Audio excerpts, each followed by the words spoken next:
하나님 아버지, 오늘도 하나님의 말씀 앞에 겸손한 마음으로 전하고 들을 때에 우리에게 지혜와 영감을 주셔서 하나님의 마음을 잘 알고 깨달으며 순종할 수 있게 하여 주시옵소서.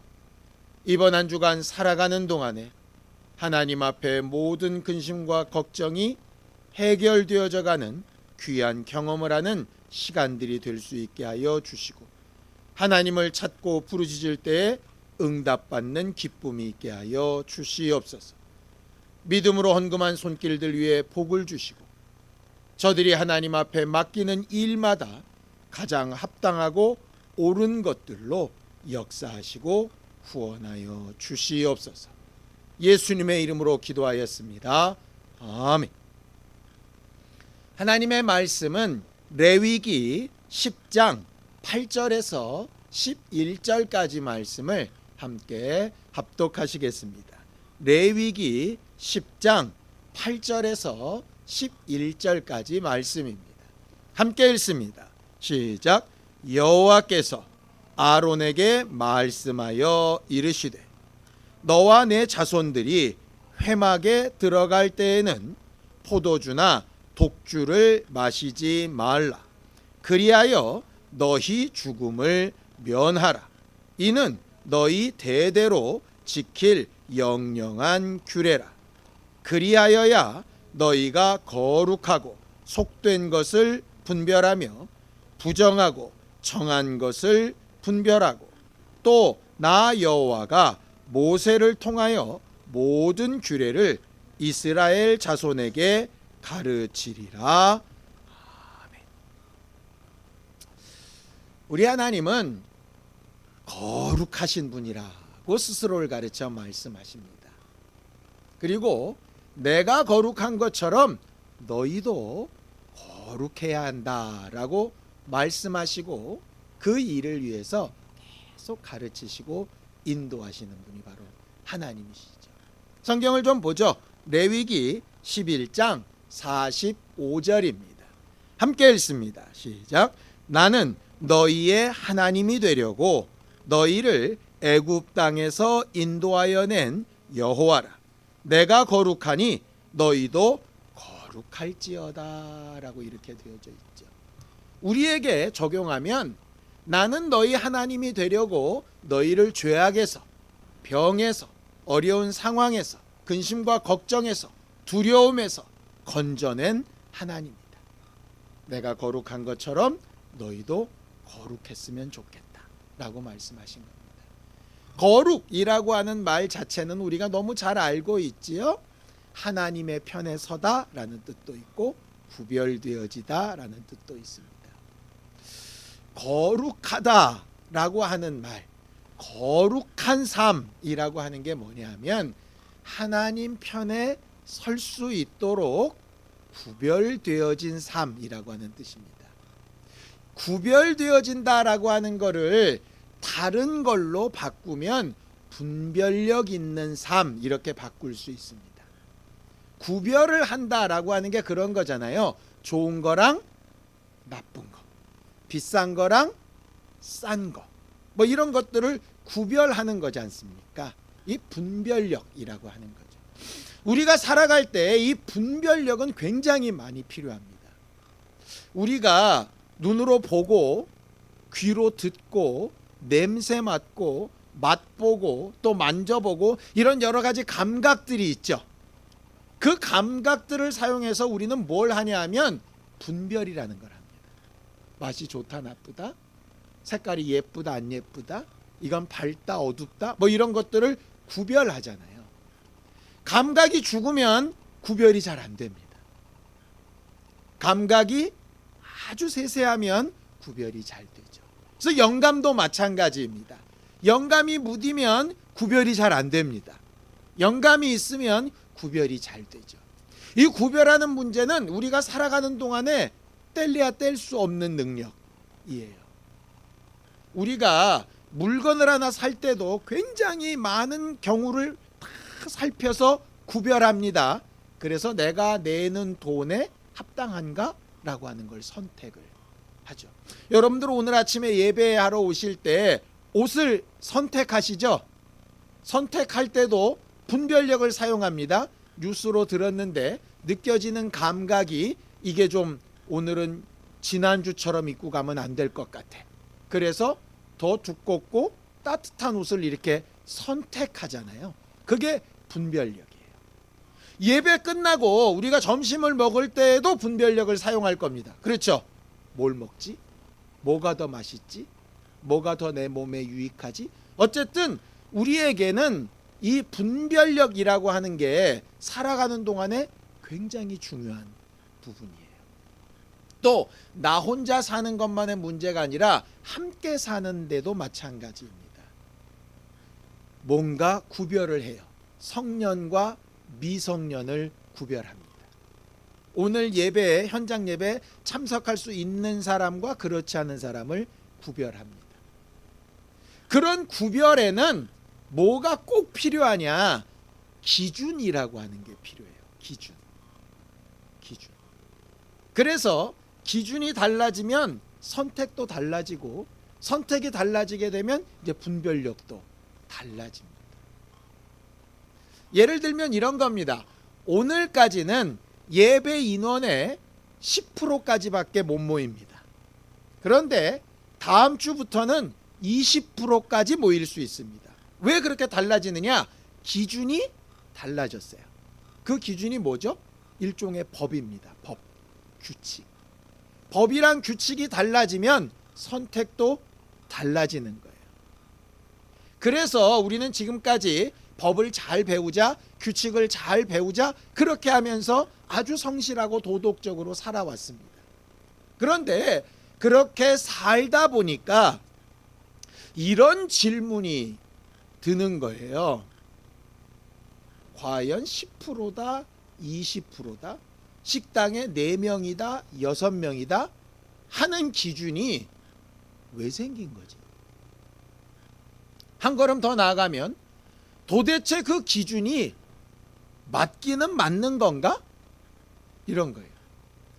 누가 어떤 기준이 있다고 하니까 받아들여서 열심히 순종하면서 살다 보니까 좀 생각이 드는 거예요. 이 기준이 진짜 맞기는 맞나? 그게 우리 안에 사실 필요하거든요. 어렸을 때에는, 뭘 몰랐을 때에는 아무것도 뭔지 모르니까 하라는 대로 그냥 합니다. 기준이 주어지면 그게 맞겠거니 하고 그냥 가요. 그런데 생각이라는 걸 좀 하다 보면 과연 그 기준은 왜 만들어진 거고 그 기준을 도대체 왜 지키라고 하는 거지? 이런 생각이 드는 겁니다. 그게 드는 게 너무나도 자연스러운 거예요. 신앙 안으로 돌아와 봅시다. 요즘 세상에서의 삶을 살아가면서 성경에 기록된 말씀대로 살아라 라고 하는 게 얼마나 힘든가 하는 것을 우리는 살아가면서 느낍니다. 나름 말씀대로 살아가고 있다고 자부하지만 실제로 내가 하나님의 말씀, 그 기준, 그 법을 정말 제대로 잘 지키고 있나? 라고 하는 문제를 딱 맞닥뜨리게 되면 우리는 어느 틈엔가 나름대로의 규칙과 기준을 이렇게 만들어 놓고 있어요. 어떤 때는 말씀이 이렇게 됐으니 당연히 이래야지 라고 막 주장하는 부분이 있습니다. 그런데 어떤 부분은 말씀은 그렇게 되어져 있지만 현실은 너무 그렇지 않으니 이 정도까지는 괜찮을 거야, 이렇게 하는 게 있어요. 그러니까 뭐냐, 우리 나름대로 하나님의 말씀의 법을 요만큼 조만큼 왔다 갔다 이렇게 기준을 적용한다는 거죠. 근데 성경은 이렇게 말을 합니다. 자, 마태복음 5장 18절입니다. 함께 읽습니다. 시작. 진실로 너희에게 이르노니 천지가 없어지기 전에는 율법의 1.1획도 결코 없어지지 아니하고 다 이루리라 라고 이랬습니다. 이 율법의 완벽성이라고 하는 거예요. 완전성이라고 하는 거예요. 자, 이 말씀대로라면 우리는 제대로 그 율법을 잘 지켜가며 살고 있나요? 먹는 음식 하나, 시간 보내는 것 하나, 행동 하나, 옷 입는 거 하나 우리가 다 그 법대로 합니까? 절대로 그렇게 안 하죠. 성경에 분명히 율법은 1.1획도 없어지지 않는다 이렇게 되어져 있는데 우리는 임의대로 안 한다고요. 안식일은 토요일인데 토요일날 예배 안 합니다. 우리는 주일날 해요. 그러면서도 우리는 말씀대로 살고 있다고 생각을 하거든. 그럼 뭐냐 이 말이야.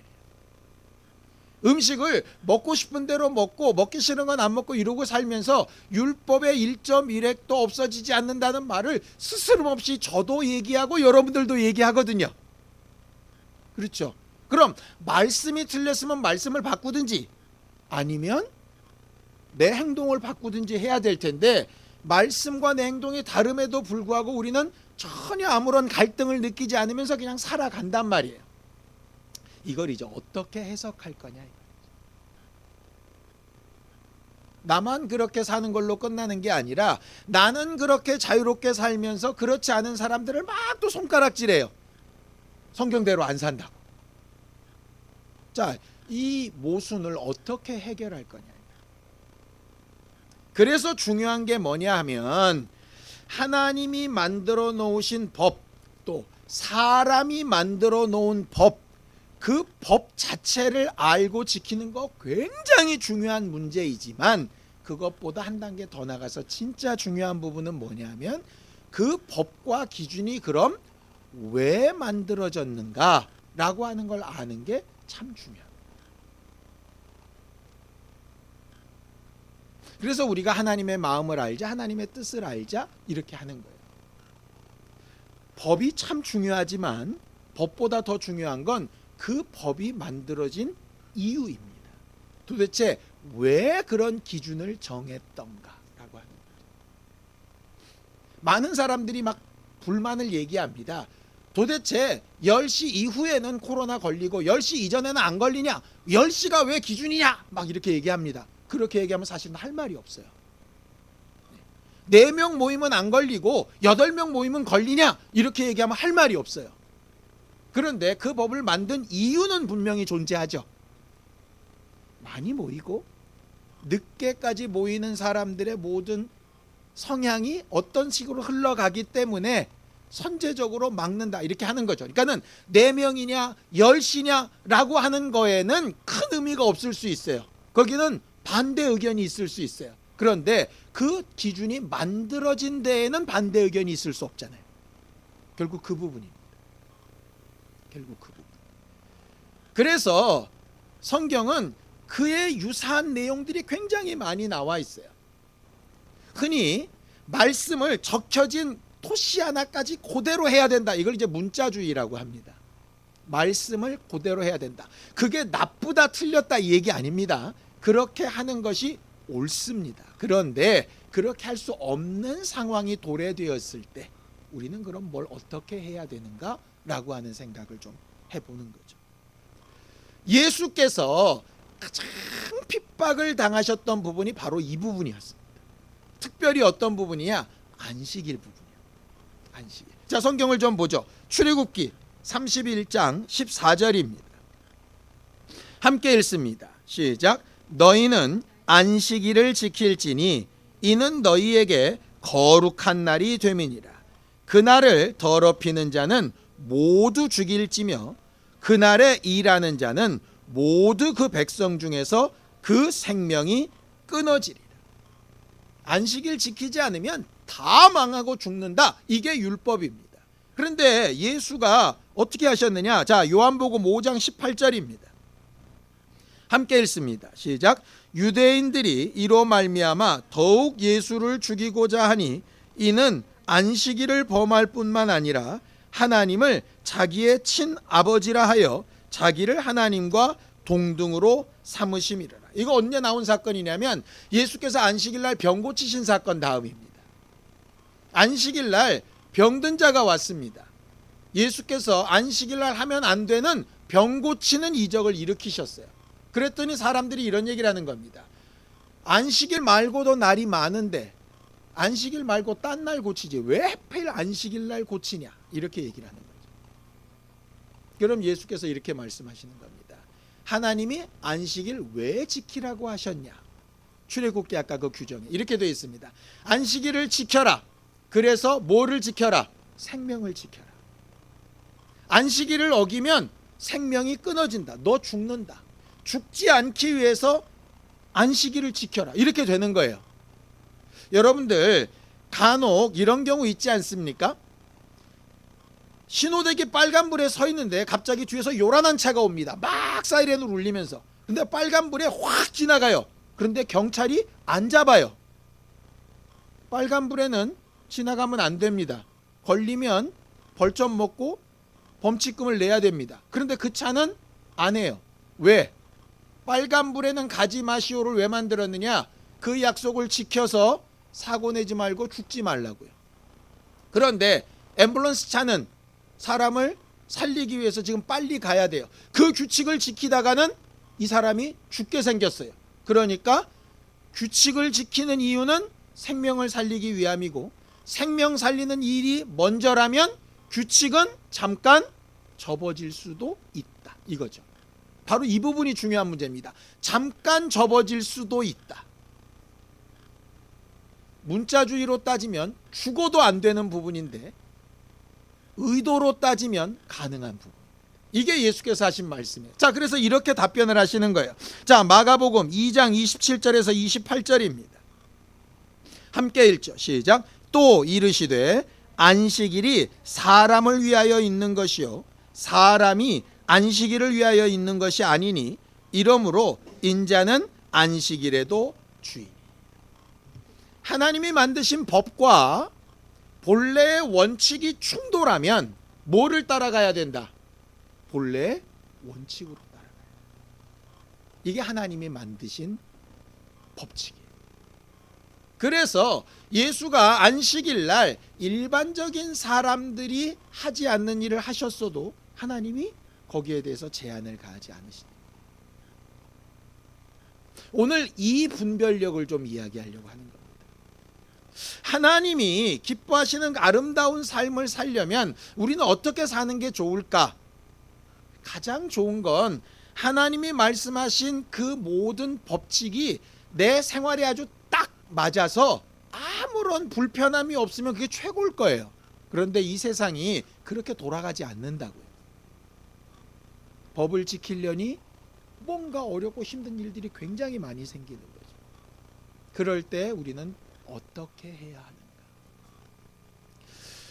구약의 이스라엘 사람들이 신앙인이라면 안식일을 지켜야지, 11조 해야지, 뭐 이렇게 생각하는 것처럼 현대의 신앙인들은 물론 그것도 많이 퇴색됐지만 나름대로 이렇게 가지고 있는 스스로의 기준이 있습니다. 뭐냐? 첫째는 주일 성수하는 거. 그 다음에 대표적으로 이거는 안 믿는 사람들도 흔히 얘기하는 거, 술, 담배. 예수 믿는 사람이 술, 담배 하면 되냐 안 되냐 뭐 이런 거 갖고 맨날 얘기하잖아요. 그래가지고 그걸 가지고 신앙의 잣대를 삼기도 합니다.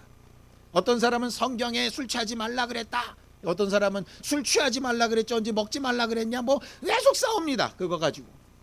담배는 성경에 있지도 않다. 뭐 이런 얘기도 하고 뭐 말이 많습니다. 오케이. 뭐 다 그런 의견들 좋다고 생각합니다. 그래서 그 답을 오늘 본문에서 좀 찾아보려고 해요. 오늘 본문에 뭐라고 되어 있느냐? 레위기 10장 9절에 하나님께서 너희는 포도주나 독주를 마시지 말아라. 그거 먹고 성전에 들어가거나 예배하면 반드시 죽는다. 이렇게 이제 성경에 말씀을 하셨어요. 근데 아까도 말씀드렸죠. 왜 그런 기준이 나왔나?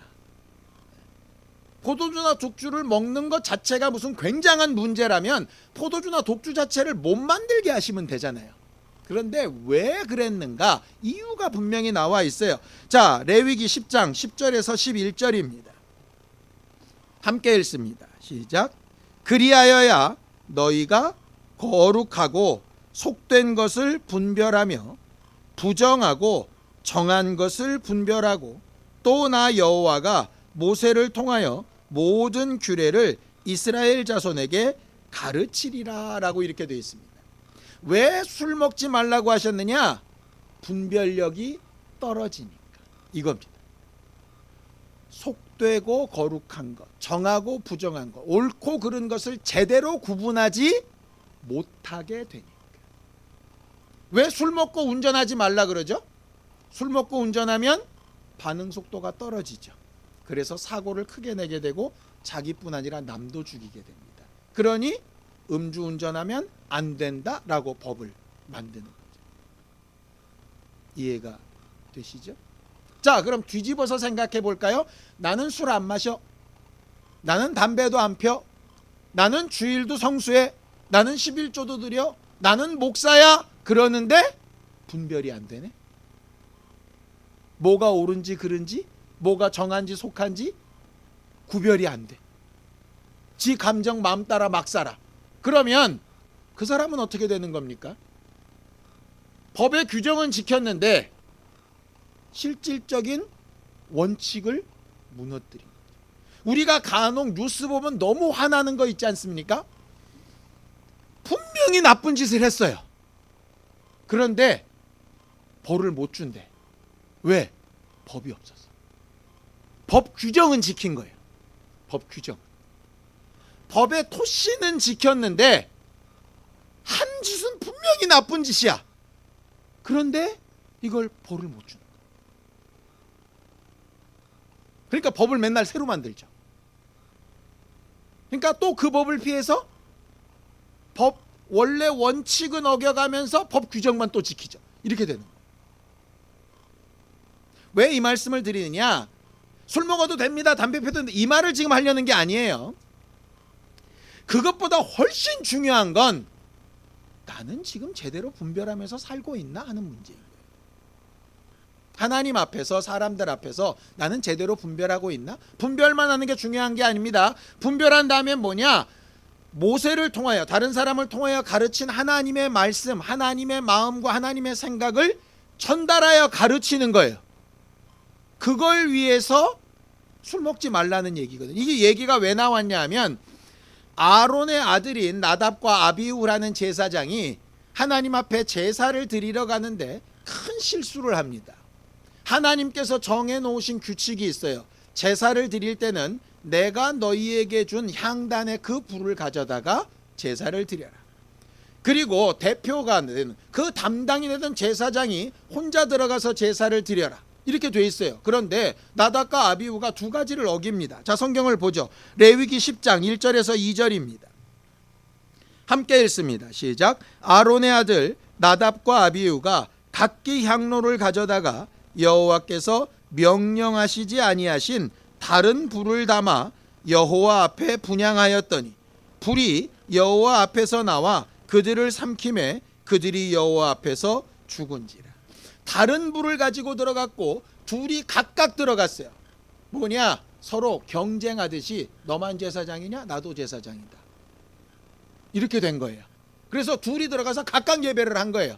그러니까 그 향로에서 불이 나와서 죽게 되었습니다. 왜 이런 실수를 저질렀을까? 아까 우리가 봤던 레위기 10장 9절에 술 먹지 말라 하시는 거 그것 때문이에요. 이 둘이 술 먹고 나서 해롱해롱한 상태에서 제대로 된 분별 아니고 욱하는 감정에 지들 나름대로 막 마음대로 한 거예요. 그래서 죽었어요. 거기에 하나님께서 정말 또 잔인한 말씀을 하십니다. 아론한테 아들 둘이 죽었는데 절대로 울지도 말고 장례도 치르지 말고 이 시체 그냥 쓰레기장에 갖다 버려라. 아론이 꾸역꾸역 슬픔을 참으면서 자식들의 죽음도 돌아보지 못하고 자식들이 실패한 그 제사를 하나님 앞에 드립니다. 백성들의 속죄제를 드리고 막 이렇게 됩니다. 그리고 하나님의 규정에 따르면 그 속죄제를 드린 것 하나님 앞에 드려진 나머지 일부는 제사장들이 거룩한 것에서 먹고 끝내야 돼요. 그런데 그렇게 하지 않고 이 속죄제 제물을 아론이 싹 다 불태워버립니다. 자식 둘이 율법을 어겨서 죽었는데 아버지도 또 율법을 어겼어요. 그러니까 모세가 막 열불이 나가지고 아론한테 얘기하는 겁니다. 아니 도대체 자식 둘이 율법을 어겨서 당장 죽는 걸 보고서도 왜 대제사장인 네가 또 율법을 어기냐 이렇게 얘기를 하는 겁니다. 너무나 맞는 말이죠. 모세의 입장에서 하나님의 법이라고 하는 입장에서 너무나 정확한 판단 같습니다.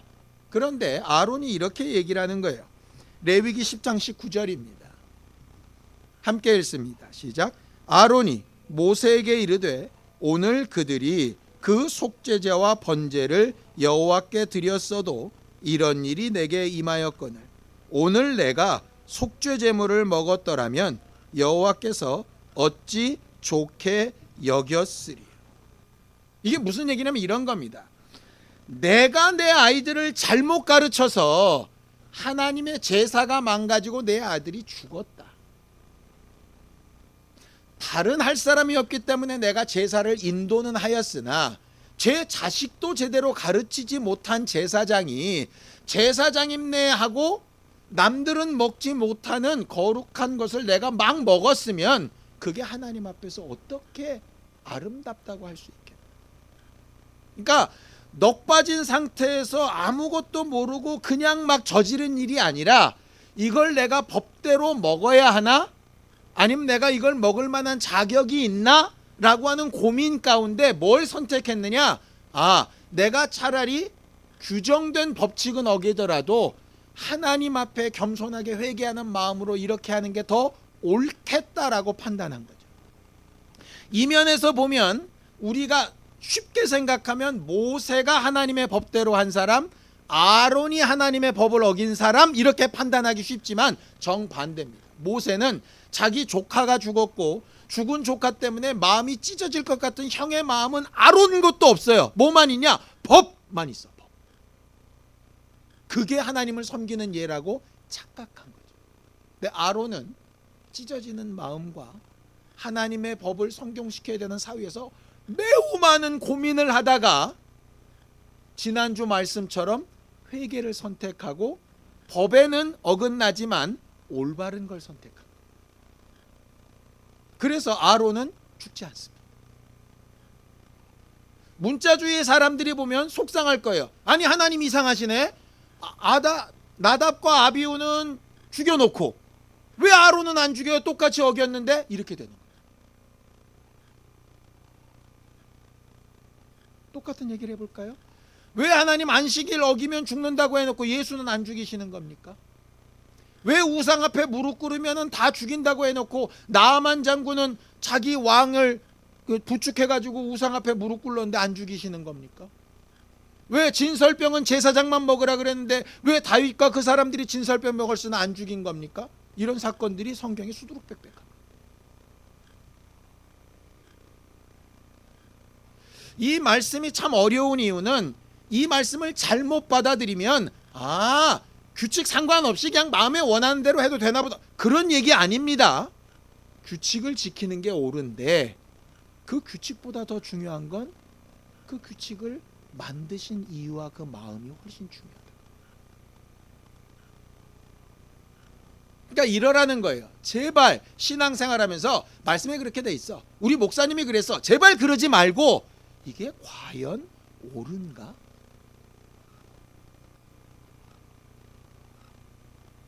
아까도 말씀드렸죠. 정부에서 이렇게 하라 저렇게 하라 물론 순응하면서 잘 따라가는 거 아주 굉장히 훌륭한 시민 맞습니다. 그런데 진짜 더 훌륭한 시민은 이런 기준이 과연 옳은가? 그 기준에는 혹 불만이 있을 수 있어도 그 원래 하려고 하는 원칙과 그 원리가 맞다면 따라줘야지 이렇게 가는 게 가장 올바른 신앙생활입니다. 신앙생활은 절대로 미련해서 하는 거 아닙니다. 아무 생각 없이 하는 거 아닙니다. 그렇게 해야 된다라고 하니까 하는 거 아닙니다. 제발 거기서 좀 벗어났으면 좋겠습니다. 그래서 사도 바울이 답답했던 말씀이 그거 같아요. 너희가 이제는 좀 단단한 음식도 먹고 좀 장성한 분량으로 좀 선택을 해야 되는데 뭐가 옳으냐 맞냐 틀리냐 맞냐 니는 고쳤고 맨날 이런 거에만 익숙하지 이걸 도대체 하라 하신 이유가 과연 뭐지? 그럼 나는 이걸 통해서 뭘 어떻게 해야 될까라고 하는 목표도 방향도 불분명하다. 그냥 예배당에 와서 예배했으니까 나는 훌륭한 신앙. 나는 그런 규칙을 어기지 않았으니까 대단한 사람 이렇게 착각하면 문제가 심각해져요. 하나님이 원하시는 건 그렇지 않은 거예요. 그냥 거룩하신 것처럼 우리도 거룩한 분별력을 가지길 원합니다. 어렸을 때에는 부모가 왜 이런 규칙을 정했는지를 일일이 설명해줘도 모를 때가 있기 때문에 사실 어렸을 때에는 그냥 막 규칙만 이야기해서 지키도록 할 때가 있습니다.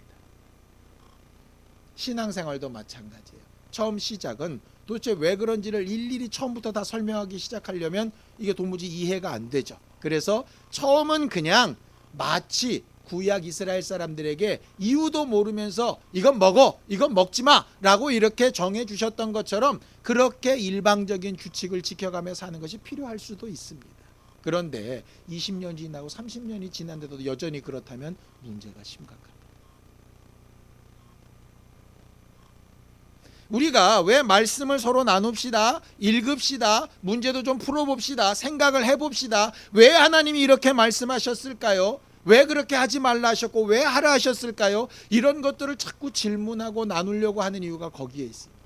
우리가 조금씩 장성한 자가 되어야 한다. 묻기도 하고 대답하기도 하고 하는 것. 대부분의 경우 아론보다 모세의 판단이 맞았었습니다. 그런데 오늘 이 순간만큼은 아론의 판단이 맞았던 거죠. 모세가 훌륭한 이유가 뭔지 압니까? 아론이 그렇게 얘기했을 때 내가 생각이 짧았다. 네가 하나님 앞에 옳다. 이렇게 이야기합니다. 내가 목사인데 네가 뭘 알아? 이렇게 되는 게 아니라 내 생각이 짧았다. 이렇게 되는 거예요.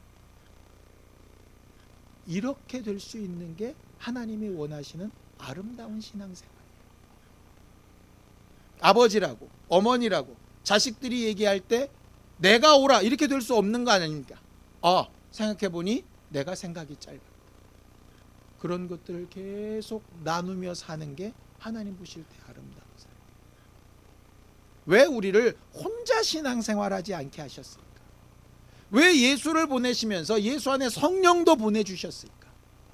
그 기준과 그 판단과 그 분별력을 계속 더 올바른 방법으로 선택하고 만들어 가도록 하신 거죠. 우리에게 베푸신 것도 마찬가지. 우리가 지금까지 어떻게 신앙생활해 왔는지 하나님이 가장 잘 아실 겁니다. 실수도 많고 잘한 것도 많을 겁니다. 괜찮습니다. 지금까지 해온 건 이제 넘깁시다. 오늘부터 하는 신앙생활 우리는 어떻게 할 거냐? 과연 이게 옳으냐 안 옳으냐? 이렇게 해야 될까 말아야 될까를 그냥 즉흥적으로 감정적으로 들은 풍월 따라 그냥 얄팍한 내 상식에 이렇게 맞춰서 하기보다 한 번 더 생각하고 묻고 분별해보고 할 수 있는 그런 사람들이 되기를 예수님의 이름으로 축원합니다. 술 취하지 말라 하신 것처럼 우리가 다른 것에 취하지 않고 제대로 된 분별력을 사용할 줄 아는 거룩한 하나님의 교회가 되어져 가기를 예수님의 이름으로 축원합니다. 기도하시겠습니다. 하나님 아버지, 우리 모두를 도우시고 인도하셔서 하나님께서 우리에게 가르치신 말씀과 하나님의 위로와 하나님의 능력과 하나님의 역사가 우리 안에 온전히 드러나고 제대로 된 것과 그렇지 않은 것을 잘 분별할 줄 아는 지혜와 영감이 있는 하나님의 사람들이 될 수 있도록 도우시고 인도하여 주시옵소서. 우리에게 예수 그리스도를 보내신 이유 또 성령을 보내신 이유가 분명해지게 하여 주시옵시고 정확하고 제대로 된 분별력을 가지고 하나님 앞에 매 순간 물으며 응답을 얻으며 순종하며 살아가는 우리 모두가 되도록 도우시고 역사하여 주시옵소서. 하나님 아버지, 우리에게 바라시는 아름다운 신앙인의 삶을 잘 살아가기 위하여 스스로 장상하다 착각하며 건넘지 않게 하시고 또 스스로 어린아이라 생각하여 아무 생각 없이 행동하지도 않게 하셔서 때때마다 하나님의 말씀 앞에 성령의 감동 앞에 하나님의 마음과 생각을 잘 생각해보고 분별할 줄 아는 지혜로운 교회가 되어져 가도록 우리 모두를 도와주시옵소서. 이번 한 주간 살아가는 동안에도 하나님의 말씀과 우리의 삶이 여러 가지로 얽히고 충돌하게 되는 날이 있을 터인데, 그때 과연 무엇을 어떻게 선택해야 될지 겸손한 심령으로 선택하며 옳은 방향으로 나아가는 교회가 되어져 가도록, 또 그런 선한 영향력을 미치는 가정과 교회가 될 수 있도록 우리 모두를 도와주시옵소서. 예수님의 이름으로 기도하였습니다. 아멘. 이제는 우리 주 예수 그리스도의 은혜와 하나님 아버지의 극진하신 사랑과 성령님의 감동하시고 함께하시는 분명한 증거가 하나님 앞에 올바른 분별력을 가지고 살아가기 원하는 우리 모두 위에 이제로부터 영원까지 함께 있을지어다. 아멘.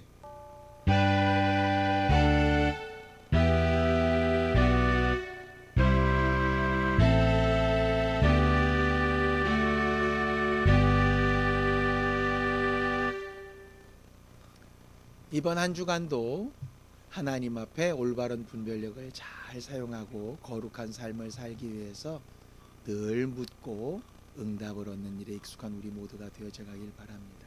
감사합니다. 수고하셨습니다.